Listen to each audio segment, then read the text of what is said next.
been a while, my man. Been a Still minute, alive. Yeah, still kicking. The fucking dingo didn't get you out there in the desert, did it? I'm talking Never get me. Americana now. Are you impressed, King? Fuck yeah, I am. Awesome, man. Talk to us. We are anticipating. We get the promo. We get all that, and we get the letdown.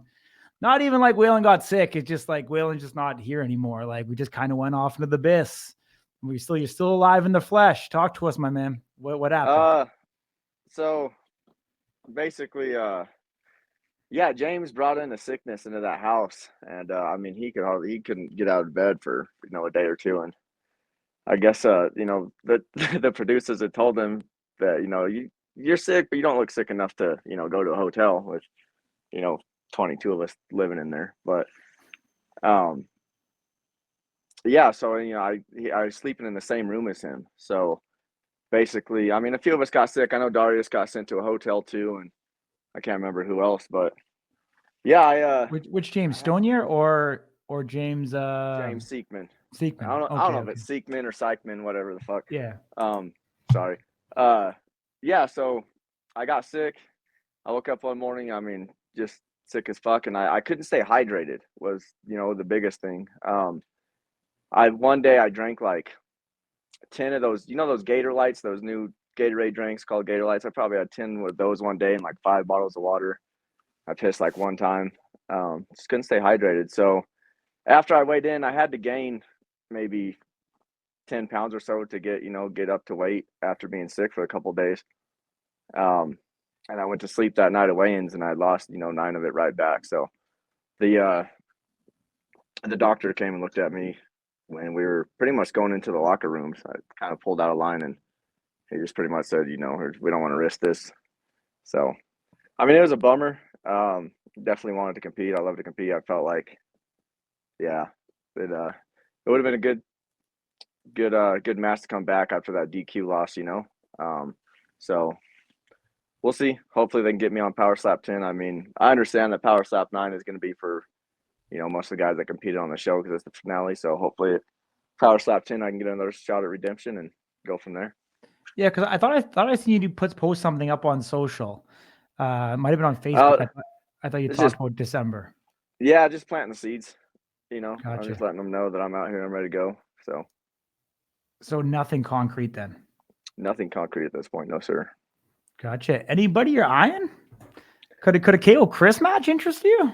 I would love a rematch with KO Chris. Absolutely, that would be very nice. Now, I mean, if I knock him out, I don't really know what it does for my stock. Especially he's coming off 2 in a row, and his last one was just a couple months ago. So, I mean, I'm obviously not going to call out anybody that's ranked below me. So, I mean, a rematch with Provost, to kind of redeem myself there, or Jewel. I think Jewel's at number 2 right now. Yeah. Yeah. Yeah. Yes, So Jewel's number 2. Yeah. Yeah. So maybe Jewel or Manny. I mean, I would love to go against Manny. That would be great. I think that would be the best test for me. Yeah. What was the quote? You actually had a quote about Provost. That was one of my favorite quotes, but I forget exactly how it went. You kind of called him out on something. Do you remember that? I'll have to pull it up, actually. I'll have to pull it up. Yeah, I had you on an interview, and I got you because you never talked any smack. And then I called you. I said, hey, you got to call out Provost to make it exciting. And I still remember it to this day. Because you had the hat rack behind you and everything else, and it was actually quite epic. We'll have to cut that ding from a previous episode. Hell yeah. Yeah. That's funny, man. We haven't heard from Provost in a while, man. We see he's training. He's obviously training jiu-jitsu. He drops every once in a while. He talks about Built Bars and the interest of coming back. Like you think is his heart there? I mean, look at your division right now. We've got Blackburn at the top, and then we've got Manny, Jewel, Chris, Provost, yourself. We got that OG dogs holding down the 5th reign there. Like, what do you feel the overall state is? Because we've got some newcomers below you, but not a lot of really new faces there at this moment. Like, where do you kind of feel it all fits? I'm sorry. Where does what all fit? Right, let me rephrase it then. Yeah. How do you feel the health of the welterweight division is right now in Power Slap? To be honest with you, I mean, I would say 2 of the best chins are We gonna watch this video? No, yeah. Finish your answer and then. Okay. I would say I think that the welterweight division is, I would say welterweight and light heavyweight are the two most competitive divisions. I don't think the stock has dropped at all in the welterweight division. I mean, I think we got, two of the best chins sitting at the top of the division. I also think that we got the hardest hitters in our division. I mean, so in light heavyweight, you got Byrne and Russell and some of those guys who are really heavy hitters. But I mean, in welterweight, I mean, look how many knockouts and look how many matches end up in knockout in the welterweight. I mean, yeah, Chris hasn't looked so hot lately, but I mean, he could definitely knock someone out at any time. I think 3 of my matches have ended in the first round. Now I was disqualified on the last one. So I mean, even some of the guys sitting down at the bottom have showed potential. They've shown power. I mean, like I think Fields has 2 knockouts. So yeah, the state of power slap, I'd say, it's still right up there with light heavyweight. It's probably, one of the best divisions. Gotcha, my man. Ding, over to you. In this one, if Andrew Provost is watching this, what do you want to say to him, my man? Come on, Provost. It's the Ice Culture out here, baby, live and free. Woo! The most excitement we get out of you, my man. Yeah, I don't know. I'm just a more reserved, laid back type of dude, I guess. I hear you, my man. Ding. Man, that was perfect. Waylon, what's up, man? Obviously we don't get to see you compete on the show, but you did. I mean, you have a unique opportunity, right, to hang out with and rub elbows with some of the guys that you might compete against in the future. Also, some of the guys who are up and comers in the other divisions. Of all the people that you were able to meet during the time, I mean, again, I understand you got sick, but I saw you. I think it was when Kerr and Chief were fighting. You were on the staircase, like kind of just like laughing about it. I mean, who do you think is a standout from the house, just based on what you saw internally, and then of course what we've seen on the show as it's aired? I think James Seekman is going to be a problem for his division. I also think that Brandon Rhodes is going to be a major problem in his division. Kai Leahy. Yeah, I would say if I was going to say the guys that seem, like they're really going to make their way up the rankings the quickest, I'd say it's going to be those 3. Brandon, I worked with him quite a bit. I know. I watched the first round of fights. Me and Darius and Alan and Kai Leahy, we got to sit and watch the first round of fights that they went through. And a lot of these guys, we're seeing a lot of guys hitting too far behind, or just using fingertips because they really didn't know how to line up. So I was just kind of showing the guys a better way to line up, and you can see it there in Brandon's slap when he knocked out RJ. He had perfect placement, from that point on. So, I mean, his slap was still really well. He broke dudes. I don't remember if it was his orbital bone that he broke. I believe it was in the first round. And then he comes back and, ends RJ on the first round. So I'd say he's definitely going to be a problem. And then, James and Kai Leahy. And then obviously you're a guy that in a unique position, you having been on season 1 and also season 3. What would you say are some of the major differences across the board? It could be anything: the production, the talent, anything that you could possibly, the food. It could be anything that you can think of that was really different from your first, the season 1 where it was the start of it all to now season 3. The house, maybe. I mean, obviously I got sick, right? So it's going to make sense that, this answer I'm going to give you, but I mean, I think I liked season 1 a lot more than this last one. And that may have just been because I'd gone through it before, and I was, already, kind of established in power slap. So I think even if I wouldn't have gotten sick, I still think I would have liked season 1 a lot more. I don't know. It just, the guys were cool and everything. I guess really the only difference was the house. But I think for just me, myself, I was like, oh, man, why did I put myself through another 2 weeks of this or whatever it was? And another interesting question I have is when it relates to the talent from season 1, particularly, and some of the guys who came right at Power Slap 1, it felt like you guys were a lot more active. And that's not necessarily because the guys of today don't want to be as active. But it just felt like back then, because it was just you, you guys all kind of had to raise your hand and show up when they called. Mm-hmm. Now that we're sitting October 1st, we know 3 events all the way to January 30th. 2 of them are international.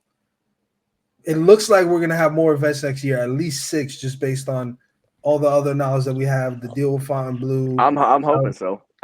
So for you, obviously, you had a very strong strength to schedule, in that first year fighting something like, I think you fought 5 times, right? Between the show and everything, up to Power Slap 5, right? A guy like Dorian, I think, fought back-to-back at 3, 4, 5.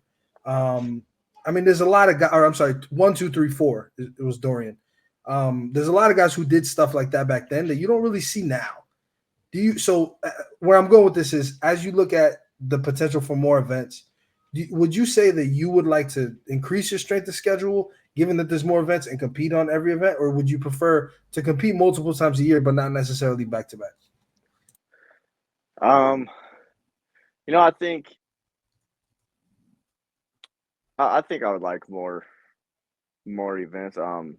If we go every 2 months, something like that, every 2 months, every month and a half. I mean, honestly, I think I was really enjoying, all the matches I got last year, and then this year kind of, I had an opportunity for a match and got sick. So, but I would definitely like more. I'd like them not so far in between, kind of like how they did, last year. But I would definitely wouldn't mind competing back to back. I want to go as much as I can go. So, I think most guys are going to give you that answer too. Now, if like Manny was saying earlier, someone like Chris, who's been knocked out the last 2 times, or somebody who has been knocked out a few times in the last however many matches, maybe they want to take a little bit more easy. But no, I think if your chin's holding up, get out, many as you can. And then final one for me. You talked a little bit about your outlook on season 3 and kind of going back to the house, being that you're already established. You've been up there quite a few times. Did you have a chip on your shoulder when they called you and said, hey, we want you to compete on the seat? Like, what was your outlook on it? Were you okay with it? Did you feel like it was a privilege? Were you kind of like, I kind of feel like this is a step down from what I should be doing? I kind of asked him about that. But so, the reason I really couldn't say no was because I got that call in April. Whatever, a few weeks before the filming started. And I hadn't competed since the end of October, the year before. So, I was obviously texting Erica and Frank, and like, hey, come on, I need a match, or, I'm ready to go. And I just let them know multiple times I was ready to go. So when Erica called me, so it was basically kind of like a, hey, I know you really want to compete. We have an idea to bring in 4, I guess, proven veterans, into this season. So would you be interested? So I've thought it over for a little bit, and I was like, man, I just want to compete. I don't know when the next card is going to be, or anything like that. So, I didn't really feel like it was a step down. Probably, I think more than anything, I just wanted to get back up there again. Awesome, man. Well, thanks so much for joining us. Obviously, not a guy that we get to talk to too often. I have to make more time for these Slap News interviews for sure. Yeah, what about the Fantastic Four, my man? We can't let you go. What do you think of that rendition on Slap News? Oh man, that wasn't bad at all. You guys did Alan kind of dirty, but I would. Who should have been? Because you were probably second in line, my man. You want to get on here and spout off? You probably would have been the next guy. All right. Should we have done that instead? You definitely could have made me I don't even know, a fire guy. That would really work. Ice cold and but that doesn't help Alan. Yeah, that doesn't help Alan though. We just thought Alan had Alan's doing these. He's got the blonde hair too. Shows. Alan's the prettiest. Okay, he's the prettiest. So we're like, it makes sense. And if I remember correctly, I'm not gonna blow up anybody's spot here, but if I remember correctly, this guy specifically said Alan should be the girl. Hey, I'll definitely own up to that. Come on, man. Like, Waylon Frost is looking slick in his outfit, dude. So yeah, it wasn't too bad at all. Yeah, no, exactly. I thought I looked great. That's all good. Alan, we've seen Alan doing his thing. See him out there working the runway.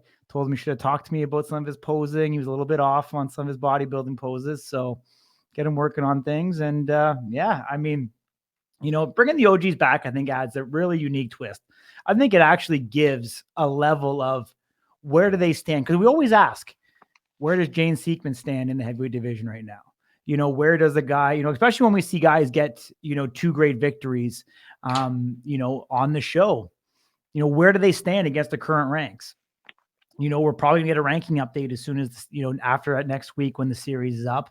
And we'll have guys in there. And we're like, do we know? Do we not know? And so I think it's a great opportunity, one, for these new guys, kind of give us a benchmark of where they're going to fit in the rankings. But it also gives some guys, you know, maybe like yourself, I don't want to say a last chance, but it gives you guys another opportunity to come in and get another fight. I know the pay's a lot better now. I mean, you probably got paid as much this time from that you did from probably the entire show plus Power Slap 1.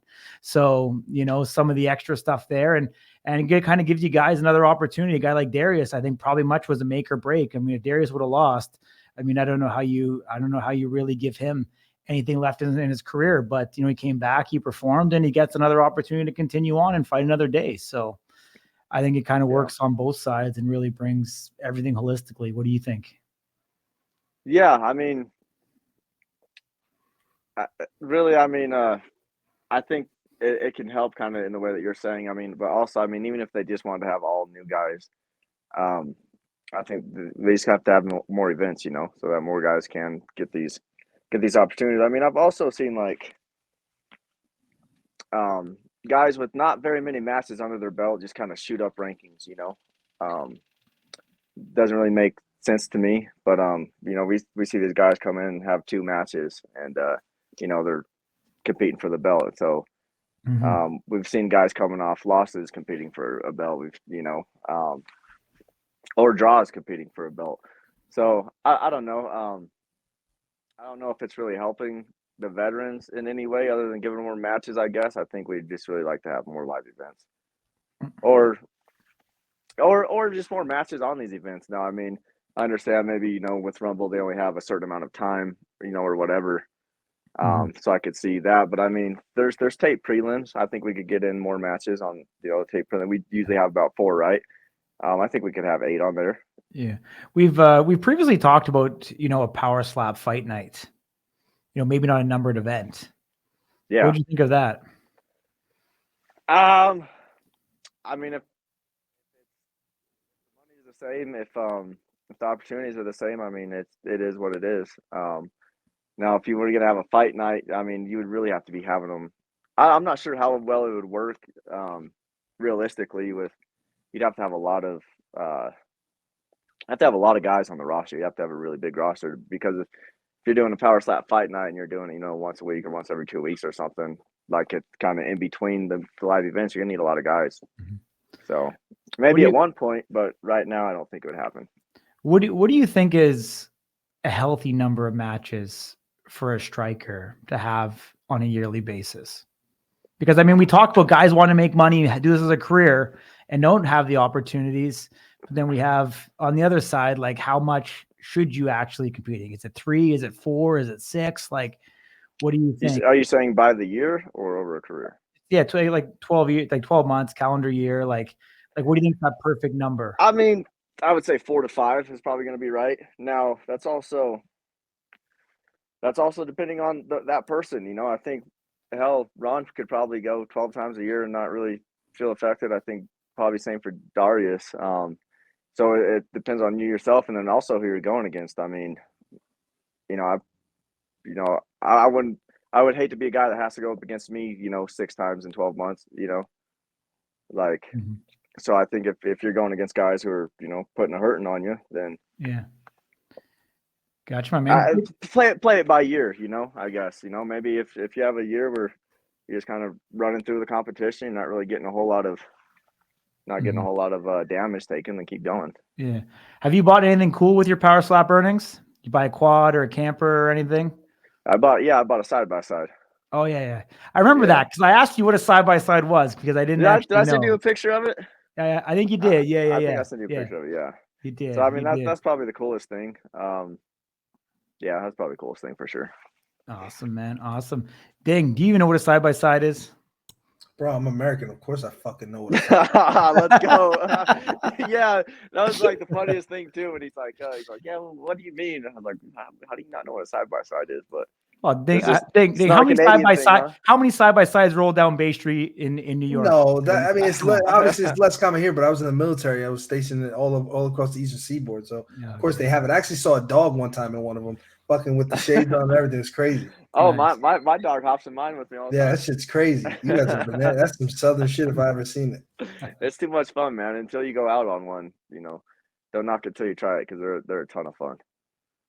100%, man. I'm definitely like I drove motocross when I was a kid, so I know all about. Oh, you them. did? Yeah. Okay. Hell Yeah, but when he was a kid, it was fucking George H.W. Bush was fucking president. Dude, it was 2 strokes, not 4, man. 4 strokes were just starting when I was a kid, dude. So I drove the old 2 strokes, man, the old dirty.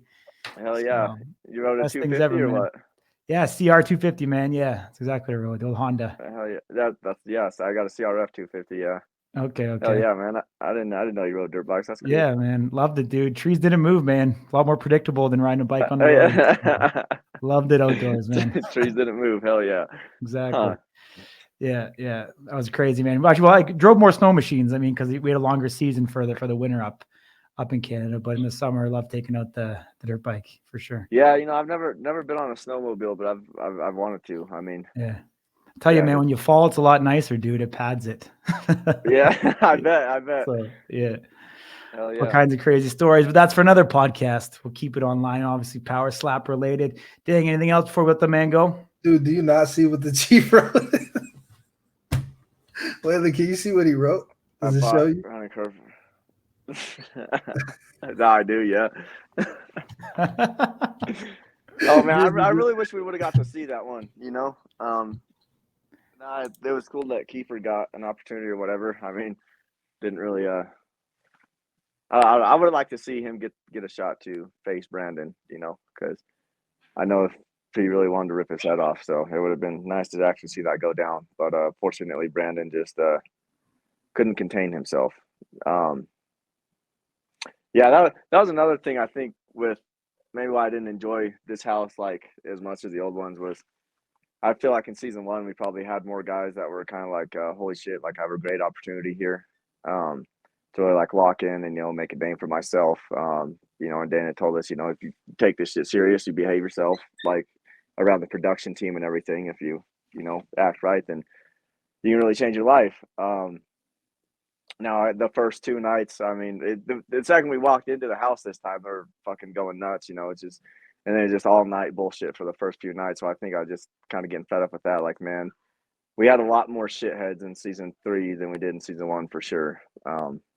But towards the end, it kind of came around to everyone, kind of just realized that, the more we do this shit, the more hell this is going to be, So I think it finally calmed down at the end there. But yeah, Brandon just couldn't, he just couldn't compose himself, so kind of ruined a good match. Yeah, everything seemed like chaos, man. Everybody's fighting and being holding each other down and getting in between, and you're just on the stairs, just fucking.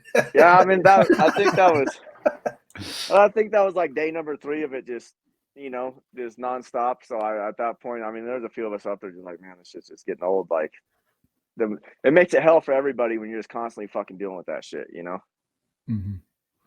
I hear, my man. One last one, Waylon. Did he do it? Yeah. I mean, come on, man. We need a white boy from Colorado or wherever you're from to answer this. Oh man, I mean, I'm no fucking Diddy expert. But I mean, he's from Hollywood, man. I mean, I don't trust any of those motherfuckers. So it's a dirty industry, man. So I mean, it wouldn't surprise me a bit. All right, my man. Your opinion is the only one that matters here. So I appreciate you joining me. Just kidding.